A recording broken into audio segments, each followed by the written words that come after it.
Welcome everybody to the American Space Museum. As Bob Granath is beside me here. Bob has been doing, this is his sixth or seventh program to do with us, and he gives us a great history lesson. Bob was a public affairs officer for Lockheed Martin, United Space Alliance, and NASA, 35 years, right? That's right. And what do you enjoy about doing this? That I've got you hooked on it now, Okay. buddy. Well, what I enjoy most is telling people about what NASA is doing, taking what we're doing in the exploration of space and telling that so the average person has an idea of what your taxpayer dollars are going to support. That's good, and that's the same thing you did in your career. And one day we'll have you, as we all get to know Bob, and you get to know our fellowship of family out there, our Stay Curious family, literally we have, and we do appreciate that. We'll have a question and answer session with Bob one day, and just say, Bob, leave your Sounds notes good. at home. Come on in here, and because you were involved starting. Very early in the program? space shuttle program. Okay. Worked through that when the space shuttle Now, ended. are you involved in the before Challenger? Oh, yes. Yes. Okay. I was at the press site when we launched and lost Shuttle Challenger and its Okay. crew. Because I say there's three eras to the shuttle. The one pre-Challenger, the first 25 missions where we thought it was going to be a space truck, and Yeah. it was so oversold it is kind of ended up ridiculous. It wasn't oversold. It wasn't revealed really how difficult the processing was. The middle part of the shuttle's 135 flights are learning how to do science in the payload bay, interplanetary spacecraft, other unique experiments. And then, of course, the last third of it is building construction of the International Space Station. That's with right. basically the last 35 missions, except for 107, of course, on there. So, love breaking it up like that. Dean Babcock said that he was happy to meet you at Shuttle Fest. Carlton Bailey's there, and saying, great to see Bob. Did you ever have to, any doings with Carlton, do you remember? Oh, yeah. In fact, recently when we were out at the operations checkout building, preparing for the Crew 10 astronauts to come out and get on the vans to go out to the launch pad, he gave me a chance to hold his Godzilla and Oh, of course. pose for a picture. And so that kind of thing is one Yeah. of the highlights of what you do. That's like the Hall of Fame to Carlton. Oh, there, yeah, having his Fodzilla. Fodzilla, Yeah, that's true. for foreign object debris, Fodzilla there. And I want to thank Marty Winkle. If you didn't hear me thank him, there he is on his, there's Marty, like Flat Stanley. Some of us had grandkids send us a picture of them or something in the mail. But he is a dimensionally challenged Marty Winkle. Thank you, Marty, for setting this up. And he doesn't want to miss it. He's up there with his family in the New England area up there, but very still. good. Yes, he's Marty's from Hicksville, Long Island, up there. Okay. And anyway, thank you all for watching today. You know, we got to mention Bob and I had lunch today with a bunch of NASA icons, including John Tribe and Mr. J. Honeycutt. And happy birthday to you, Bubba, Mr. J. Honeycutt. His assistants were known as Bubba's because he's born in Jena, Louisiana. Actually, they call it Gina, Louisiana, he told me. And I'm happy to be one of his last Bubbas, helping him with our history of manned space flight that he has put together so wonderfully that many of you saw at Shuttle Fest up there. So, and Bill Whiting's up there in Michigan. Nice to see Bob back on Stay Curious. He appreciates the work you put into your presentations. And joining us here is Mitch Rothman. So, Bob, take the buttons there and take command of the show today. Tell everybody about your website. All right. Well, first of all, one of the things I did working for NASA at the press site is I wrote articles for the NASA web. And I enjoyed doing that so much, I decided when I retired, I'd just keep on doing that, because in the years that I worked in the program, there were so many stories that people told me that I need to share this with folks. So I started my own website to tell some of those stories on some of the things that were part of the past, and make sure all these things don't disappear as we all get older. And also like to keep up with all the things that are coming up now. help people understand how NASA is changing what we're doing aboard the International Space Station and the plans we're making as we go forward. And going forward with NASA is a big deal right now. And thank you all for watching yesterday's very popular show. Good numbers on our Nielsen ratings on YouTube there on yesterday's show, of talking about the NASA cuts that are proposed by the Trump administration. We'll see if Congress endorses all those or not.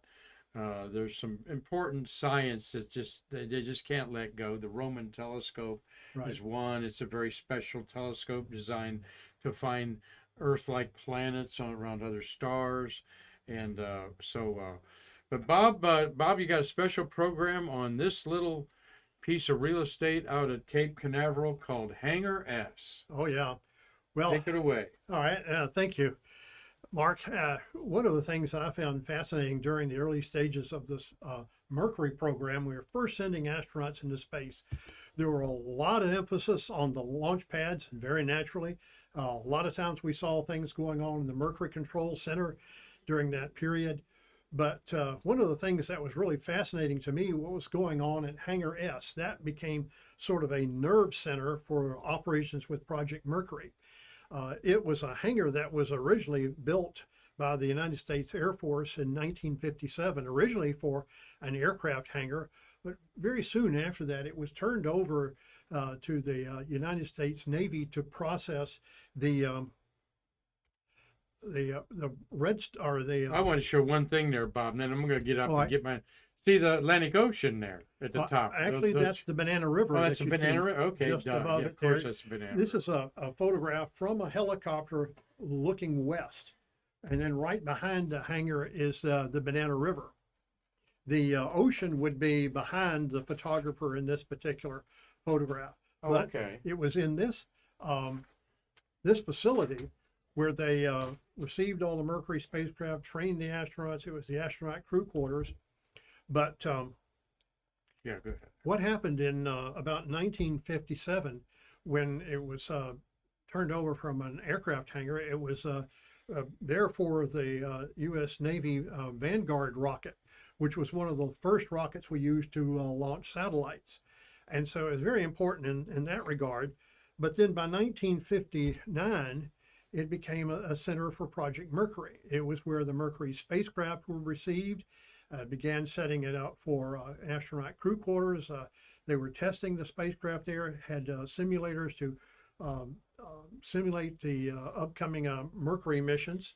And as they went along there, what you see here is they have just received a Mercury capsule, and it's getting a full checkout before it was then processed for movement out to the launch pad itself. Which we want to mention to you space lovers out there. It was built in St. Louis. That's right. At the McDonnell Aircraft Company.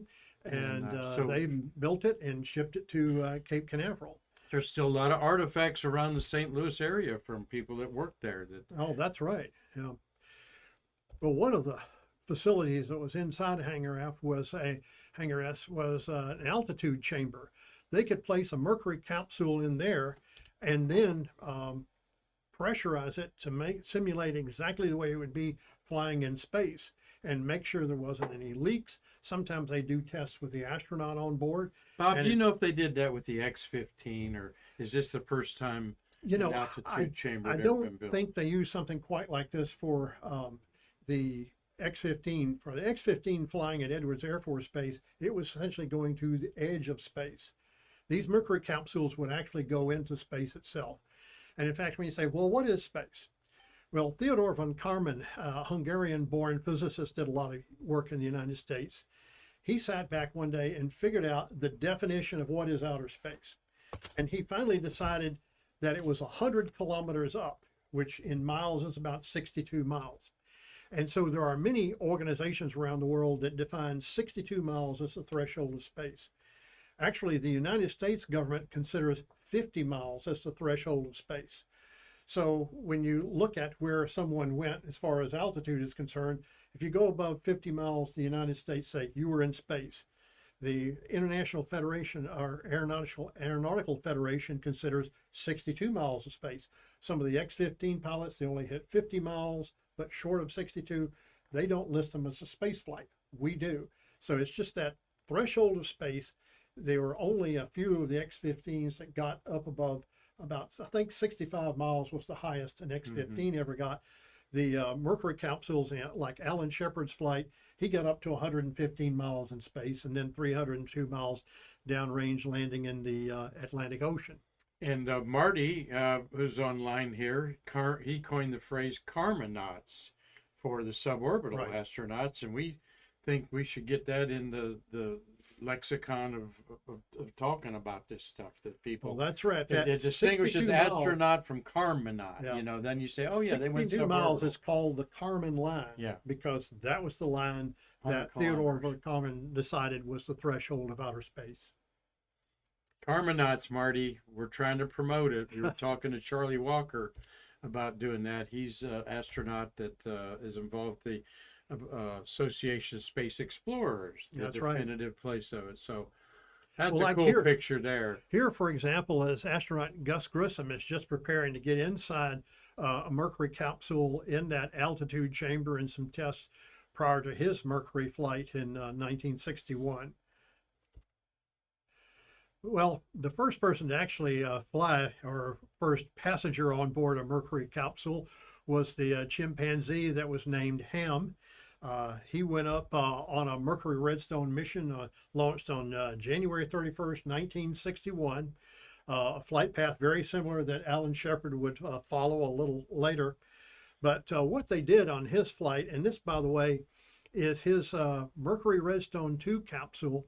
It's a photograph I took of the capsule in the California Science Center out in Los Angeles, where the Space Shuttle Endeavour is being prepared for display. Is that But- where that's at? Look at that's the where it is. window there, Bob. That's Oh, yeah. interesting. Well, they just had a little porthole on his flight and Alan Shepard's flight. Starting with Grissom's, they had a bigger window that for where the astronaut was sitting. It was sort of like right here above him, a much better window to see out where he was in space. Those are the capsules the primates rode, by the Right. way. And the deal is, if let's go to the next one.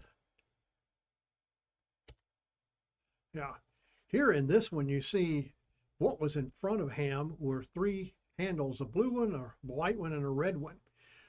One of the questions of the Project Mercury was, first, can a human being survive in outer space? When you get up in space and you're weightless and all that, can you survive? Then the next question is, okay, you're there, but can you do any useful work? Does your brain work properly when you're in space? And so to test that out with a chimpanzee, they had these little handles.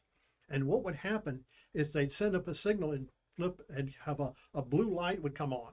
And Ham out would reach out and flip that blue handle, and a banana pellet would pop out. And he could pick that out of the air and eat that. A red light comes on, he'll flip the red handle, a banana pellet pops out. He gets to eat that. Say a white light comes on. If he flips the wrong handle, say he flips the red handle, he would get a mild shock in the soles of his feet. Oh, wrong decision. White light, flips the white handle, he gets a banana pellet. So in doing that, you're beginning to get the idea, yeah, people can do work in outer space. Dean Babcock's got a question. Were the chimpanzees kept at Hangar S? That's right. They were not only kept at Hangar S, they were trained there.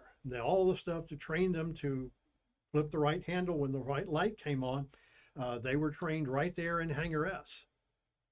Interesting. I wonder where's the pellet machine?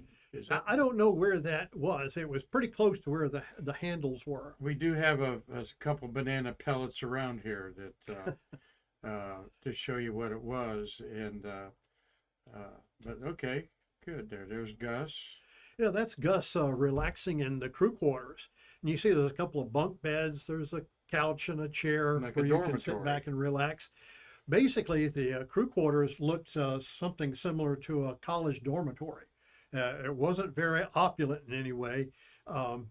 In fact, when they moved the crew quarters to the operations checkout building for the Gemini and Apollo program and then moving forward into shuttle, a lot of people looked at it and said it was sort of early Sears and Roebuck. Now, So- Bob, this is like 1959. That's 1959. That was when they were first introduced to us.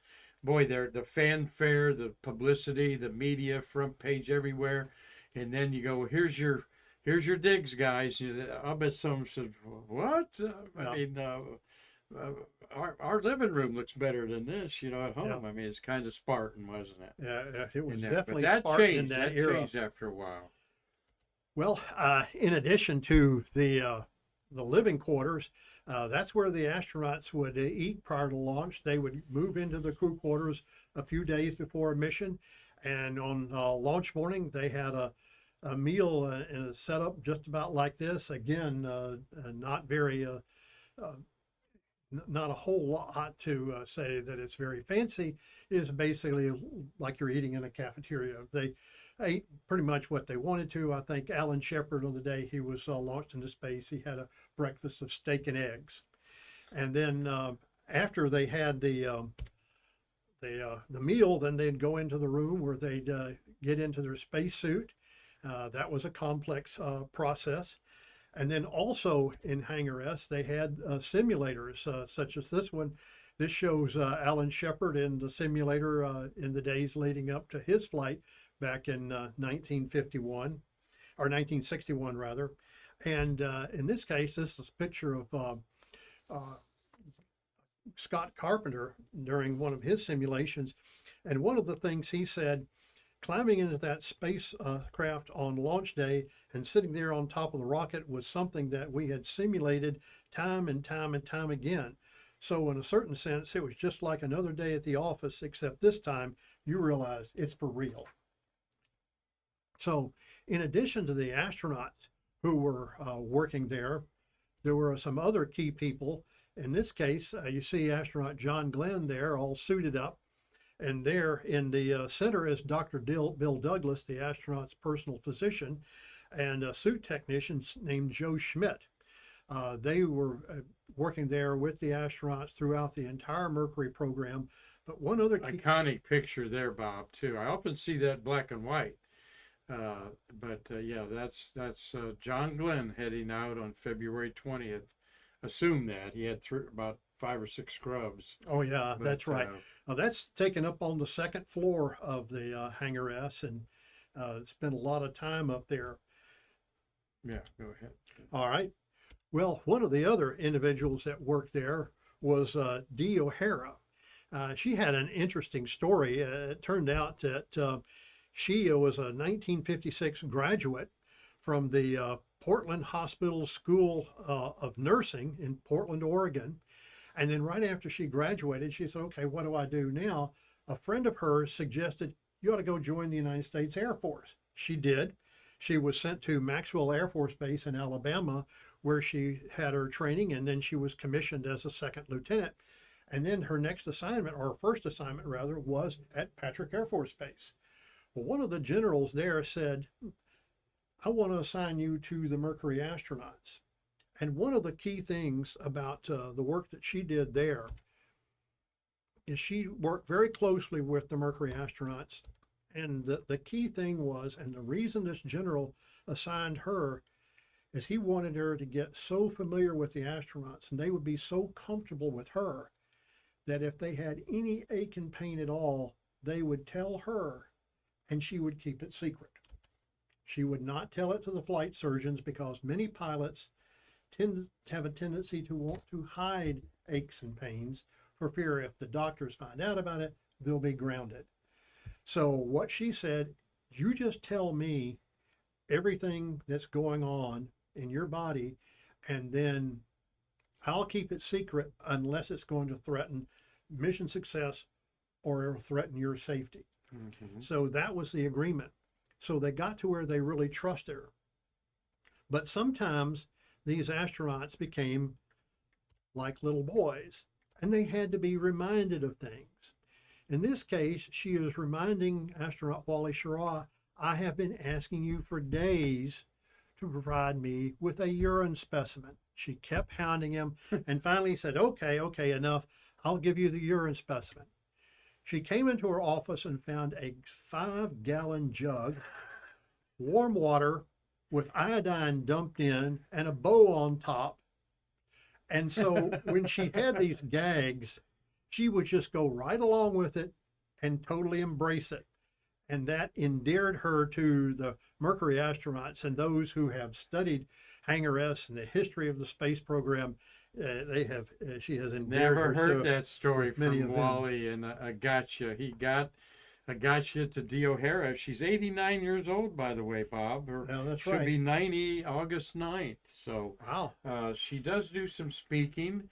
Boy, but she never wrote a book. There was a book that was she okayed, but and I've seen it in paperback. But she's never wrote a story. Promised she never would.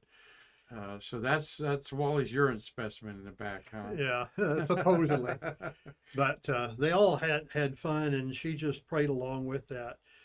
What wound up happening is after the Mercury program was over and operations started shifting to Mission Control in Houston, she moved to the then Manned Spacecraft Center, now Johnson Space Center, and set up a similar biomedical lab there. Because at this point, the astronauts would be based primarily in Houston, just coming to Kennedy Space Center prior to launches in the Gemini and Apollo program. Mm-hmm. But essentially, Hangar S is where they would hang out in the days leading up to a mission. In this case, you see John Glenn and Scott Carpenter before one of their flights in 1962. Couple questions here popping up, Bob, and Sure. glad that you're all enjoying today's program with Bob Granath. Comes on once a month and gives us some insight into an aspect of space history. Michael Bruno asked, any idea why they went from silver suits to white and when? You know, the change was made when they transferred from Mercury to Gemini. The suits they wore in the Gemini missions were white, and why they switched from silver to white, I haven't ever heard any reasoning for that. I think some of the silver was from other experimental aircraft, but also it was sort of like looked space age in the early 60s, you know. Oh yeah. Kind of. I think some of it was cosmetic, but I've read some of that. But anyway, great question there, Michael. And Gary Gerald asking, were the Redstone and Atlas boosters processed at Hangar S? No, they were not processed at Hangar S. They were processed at other hangars and then towed to the launch pad and lifted up and set on the launch platform prior to launch. But the spacecraft were, the Mercury capsules were processed at Hangar S. It's where they tested them, had the simulators, trained the chimpanzees. It was the crew quarters, but the launch vehicles themselves were processed at other hangars. Excellent. Mitch Rothman's, he's manned space, saying he met Dee at several Astronaut Scholarship Foundation events. And Mitch also met Bob Granath at Shuttle Fest. Oh, and this so. is why we love people embracing our Shuttle Fest here. All right. April of 1961 came around. The Soviet Union launched Yuri Gagarin on a Vostok rocket here, orbited the Earth one time. And unfortunately, that left the United States behind. The Russians won the race to get the first person in space. But in the interim between that time and flying the first Mercury mission, there was a lot of interest. Well, what are we doing now? One of my colleagues at United Space Alliance was Jack King, who was working as a director of public affairs for NASA at Cape Canaveral at that time. And so he was one of those who was helping explain what we were doing at that point.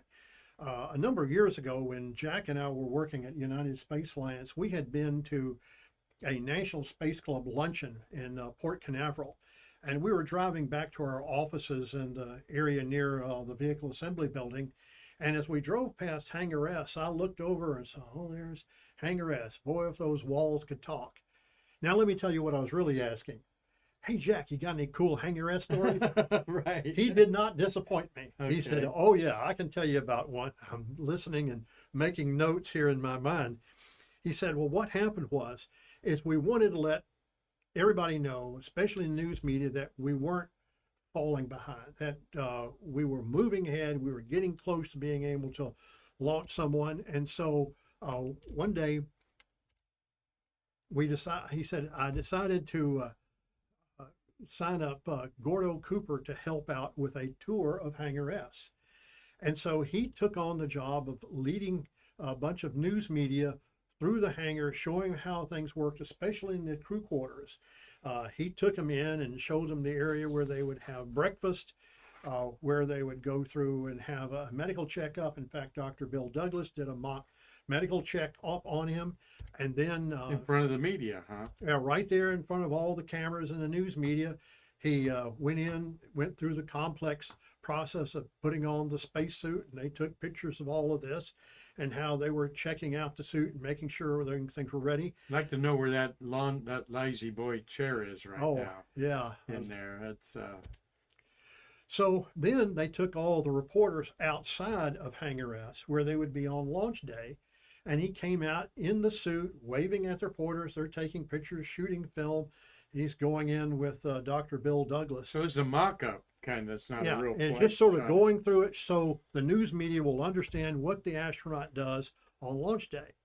They get out to Launch Pad 5. The Mercury Redstone is standing there being prepared. It's surrounded by the gantry.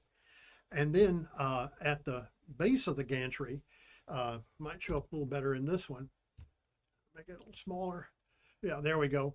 That shows in the area of the hangar or the gantry where the elevator is located. So the truck pulls up, the transfer van, the photographers are there. He comes off in his spacesuit. He's waving and walking to the elevator, followed by Dr. Bill Douglas. And Jack King told me, I'm thinking, this is going really, really well. They're getting good film. They're getting good pictures. They're going to be able to tell people what the astronaut does on launch morning before heading out to the launch pad. But then Gordo got to the elevator and he stopped. And Jack said, I thought, oh, what is he doing now?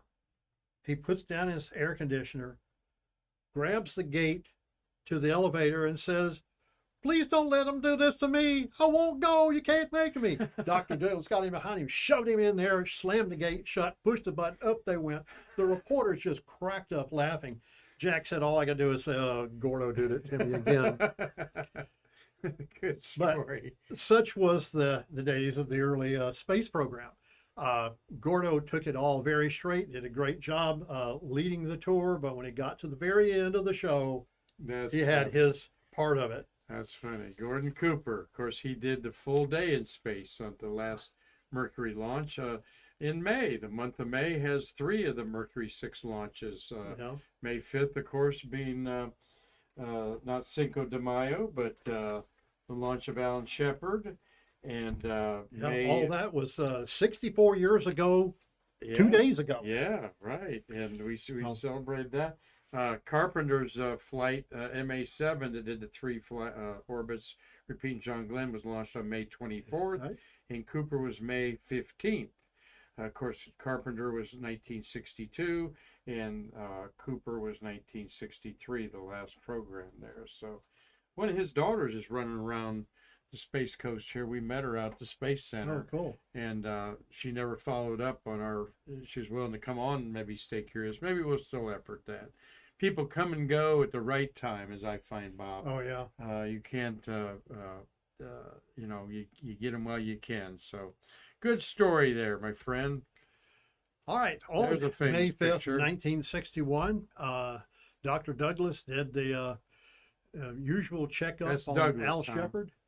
Yep. On May 5th. And then shortly after that, he moved into the room and started the process with Joe Schmidt of putting on the spacesuit and getting ready to head out to the launch pad. And on the morning of May 5, 1961, Alan Shepard was launched into space and became our first astronaut to go above that Kármán line into space, 115 miles high, 302 miles downrange, and recovered. And with that, both the Soviet Union and the United States had put people in space. Now, after the missions were flown, the capsules would come back to Hangar S, and they'd check them out thoroughly and make sure that they understood everything that happened. If there were any glitches, say take it apart, understand what the problem might be, and then get whatever lessons learned they got from that and apply it to future missions. Now, one of the big events that happened there was on February 23rd of 1962. There was a big celebration at Hangar S when President John F. Kennedy came to greet astronaut John Glenn. He was just back from the first American orbital flight there 3 days earlier. He presented Glenn with NASA's Distinguished Service Medal, and President Kennedy himself had a chance to get a close-up look inside the Mercury capsule Friendship 7. This, you can see here Glenn with his wife Annie and the president checking out up close the Mercury capsule. Yeah, as a famous day that just one of the most famous days out there. Oh yeah, yeah, a big crowd for that, and really had a chance to show up what we were accomplishing in that early Mercury program. Vice President Johnson's behind him there. That's right. And Annie and John Glenn, what a love story they had. They actually met in elementary school in Cambridge, Ohio, where they grew up, and they were together till he died at age 95, I think 96, and she made the 99. Right. And right. Well, from what I remember reading in his memoir, is that his parents were friends with her parents, and so they knew each other for a very long time.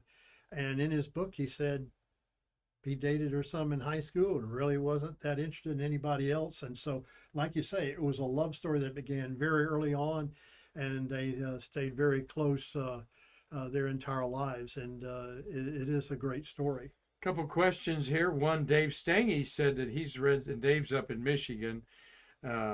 He said that O'Hara got even with Wally by having an oversized urine collection bag snuck into his guest quarters in the recovery ship that was sailing back to Hawaii. So I'd like to see where you read that, Dave. That's a great story. And Carlton loves that story. He said that's the best story you've ever heard you tell. And Dean Babcock says, were there any Gemini spacecraft processed at Hangar S? Well, that's what's going to come up next. And yes, that is true. All right. They did. After Gordon Cooper returned from his 22-orbit, 34-hour mission in May of 1963, then the emphasis started turning to Project Gemini. And so the first few Gemini spacecraft were indeed processed in Hangar S. But very shortly after that, at that point, it was called the Manned Spacecraft Operations Building at the Kennedy Space Center in the industrial area. After when the shuttle program began, they changed it from the Operations Checkout Building. And in fact, a few years ago, it was renamed the Neil Armstrong Operations and Checkout Building. But at any rate, that's where most of the Mercurys were checked out, or most of the Geminis were checked out. It started out Spacecraft Operations Building, which the acronym is SOB. And then they put manned in front of it, so the MSOB.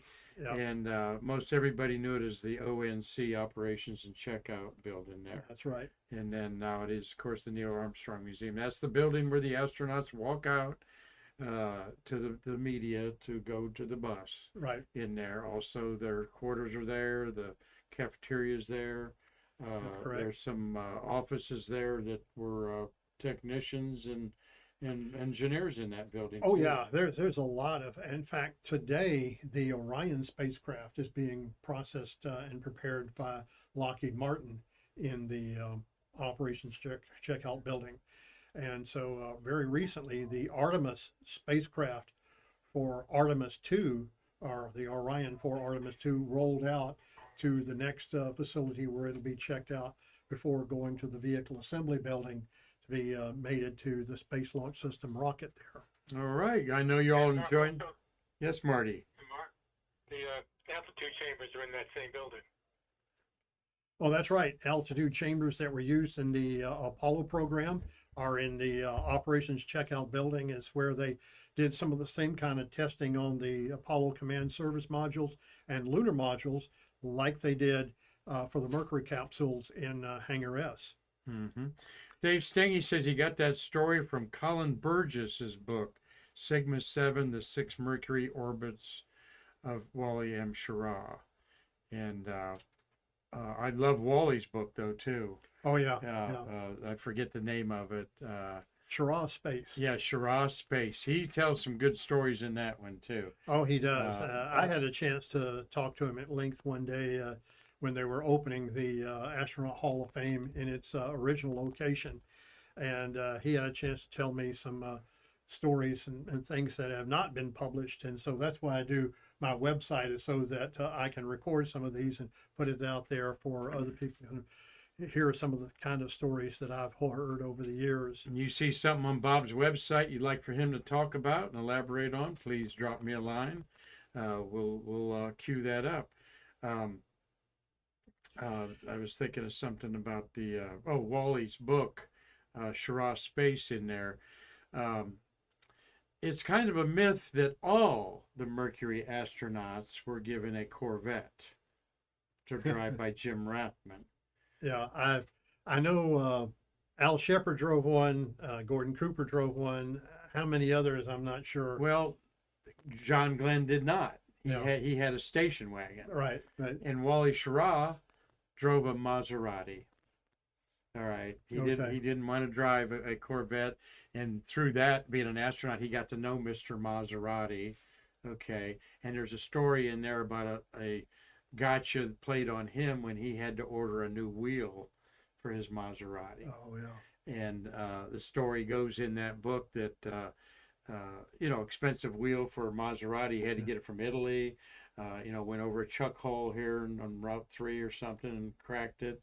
And when he got the delivery of Italy box and crate and everything, and he opened it up, there was some old Ford truck beat up wheel in there that probably Alan Shepard had swapped it out for. Yeah, but this is what the levity that we love reading about, all of us old timers, about Mercury and Gemini astronauts, played a lot of pranks or gotchas on you. The tension had to be high, and they had to have ways to release and kid and not take themselves so seriously, right, Bob? That's right. Well, you tell the story about John Glenn driving a space station wagon. I remember after Super Bowl VI, the Dallas Cowboys just won their first Super Bowl. Roger Staubach was the most valuable player. And so for that, they give him a new Charger. He said, "Thank you very much." The next day he said, "Can I trade this in for a station wagon?" That's right. He was married, had 4 kids. So, great Navy guy, Roger Staubach. That's right. But after Gemini astronauts, our processing started moving to the operations and checkout building, then operations there at Hangar S turned to some satellites. The lunar orbiter satellite that was launched to orbit the moon. There were 5 of those to sort of map the moon in advance of the Apollo missions. They were processed there. Really? This picture is from 1974. It shows the solar panels on a French-German communications satellite being processed in Hangar S. And that's some of the things that was going on during the latter part of the 1970s. And then we moved into the space shuttle program. Hangar AF, where the solid rocket boosters were received after they were retrieved following shuttle launches, were brought into Hangar AF next door, and some of the parts were then stored in Hangar S. And then one of the other things that was processed there in Hangar S was these SCAPE suits, SCAPE being the acronym for Self-Contained Atmospheric Protective Ensembles. And these rubberized spacesuit-like looking suits were worn by technicians when they were processing spacecraft that contained toxic propellants. Some of the hypergolic propellants that were used in the shuttle steering system, the orbital maneuvering system, used nitrogen tetroxide and hydrazine, or monomethyl hydrazine. And these are very toxic propellants. The gases and the propellant itself in liquid form can be very dangerous. So if there is a spill, they had the technicians wearing these suits, and they were processed and taken care of and repaired and prepared in the Hangar S building. And We all have of- we have escape suit in our workers right. gallery here for people Yeah. to see. when people come in, you can see what one looks like up close. Marty Winkle got he has his license to wear one of those or whatever certification you'd call it. I That's guess. right. Because the certified. work when they were doing that requires so much exertion, you have to go through some pretty serious certification to make sure you know all the right things and that you're physically able to do the work is involved when you're doing work that requires these spacesuits or escape suits. Well, after the end of the space shuttle program, operations in Hangar S pretty much came to an end.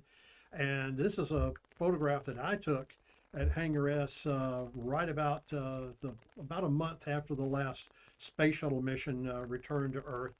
And so since then, there hasn't been much going on there. There has been an effort to retain that building in place as a historical artifact and make it a museum piece. Where we go from here, I'm not really sure, but there has been an effort to preserve it for history because of all the history that we've just been talking about. Oh, Dean Babcock's like me. Hangar S should be a National Historic Landmark. It should be on the National Registry as the flight crew training building, where the biggest video games in the world for Apollo's lunar module, command module, in the flight crew training building. But yes, this is the birth of America's space age. This is its building right there, in every sense of the word. You didn't show any pictures, but they had the gyroscope thing that astronauts would get in and turn them all around, and and other exercise machines and stuff in there. Bob, this is your last slide there. Did the story that the astronauts didn't really favor the chimpanzees being so close to them? Well, that's right. One of the things that I've read is that when astronauts were trying to sleep there, the plan was if an astronaut was coming down from Langley, where they were based, Langley in Virginia, they would stay in the crew quarters. Well, you couldn't sleep sometimes because of the astronauts or the chimpanzees screeching throughout the entire night. And so a lot of them wound up staying in one of the hotels in Cocoa Beach. In fact, they pulled their money and bought the Holiday Inn at Cocoa Beach. That's right. It's now they honor it with a sign and everything out there, and it's not a Comfort Inn. It's one of those chains there. I forget exactly which one it is. I always do, but I know one of my favorite sushi places, Siam Orchid, is beside it there. Oh yeah. It's right across from the old International Palms that they tore down for the new Westin Hotel. Oh yeah. Well, the story goes that Henri Landworth, who owned the Holiday Inn, told the Mercury astronauts, "If you want to stay in my hotel, I'll charge you $1 a night." Oh, okay. And But so, didn't they eventually buy it? that's right. They did Okay. eventually buy it. It was an investment to them. And from what I understand was, as word got out, the astronauts stay at the Holiday Inn. Guess what the hotel of choice was Yeah. when people were going to Cocoa Beach. Yeah, that didn't hurt nationwide even to stay at a Holiday Inn when that got Yeah. out there. But yeah, it's a landmark there. Oh gosh, I can't. It's not the Comfort Inn, but it's one of the and it's nice. And they got a pool, and out by the area there, they acknowledge the Mercury astronauts 7 were there and so forth. And That's right. really cool to relive some of this. There you go, Dean. It's a La Quinta now. Yes, that's right, La Quinta. Thank you, Dean Babcock, for that. Steve Jokums also knew that. They're both in Illinois. How in the heck did they know okay. that when we're just 30 miles from it Well. here in Florida here? All right. So, and Dave Stange says that's a good book to read. Sigma 7, The 6 Orbits of Wally Schirra. I'll check that out there. He said there's some good gotchas in there about C.C. Bibby, the artist that put the words on the side of the Mercury capsules and did so much more there. Bob, thank you. What a great program. What a good lesson of space history, as well as some good stories that only you hear at the American Space Museum. And stay curious. Bob, any parting thoughts? Well, can't think of anything. The main thing I think about is it's fascinating to look at the history of what we've done up to now through Mercury, Gemini, Apollo, Skylab, the Apollo Soyuz missions, 35 years of the space shuttle program, what we're doing now aboard the International Space Station. It's great to look forward to the things we have now planned as we go forward into exploration of the moon and beyond. The thing we want to do is make sure we continue to support that Artemis effort of sending astronauts back to the moon and continue this effort to not only land on the moon for a few days, but to stay there and create some ongoing useful work to better understand the moon and how we can use that as we go forward and use space flight to make life better here on Earth. Absolutely, 100% there, Bob. And as everybody's thanking you here for your presentation, Dean Babcock, Robert Law in Dundee, Scotland, enjoying his evening up there. Cliff Watson, waking up to Thursday morning in Australia. Hey, Cliffy. You know, and again, we always talk about space age. This is my heroes growing up, the Mercury astronauts. You talking about we must continue to explore. And Bob, they've yet to spend $1 in outer space. There's nowhere up there that you can exchange $1. Okay, every dollar's been spent here, right here on Earth, and doing great things. And look at the spin-offs are incredible. And they started with the Mercury program and this building Hangar F. So thank you, Bob, for another great show there. And Bob's going to be involved with our Shuttle Fest also. We were talking about that. We're going to use his writing talents to help me make some press releases and stuff like that. And we're already well planning for Shuttle Fest 5, y'all. So we'll be announcing a save the date for that maybe at the end of this week. So thank you all for watching today, and hope that you all have a great time wherever you're at in spring here in North America. Tomorrow's Thursday. We're going to look at a couple of shuttles of the month of May and review some space history. And I still work efforting a guest here for later this week. So we'll try to do into that. And then we're going to get more ambitious, booking more guests, space workers that we love talking to, Bob. Oh, yeah. They got such fascinating stories. So thank you, Marty Winkle in New England, efforting this program from afar up there. Where are you at, Marty? There you are. There's Flat Marty right there. I miss you, brother, and can't wait for you to come back next week. So, Bob, again, thank you very much. Thank you all for watching. And until next time, I'm Mark Marquette saying we can't wait to see you again to bridge the space between us.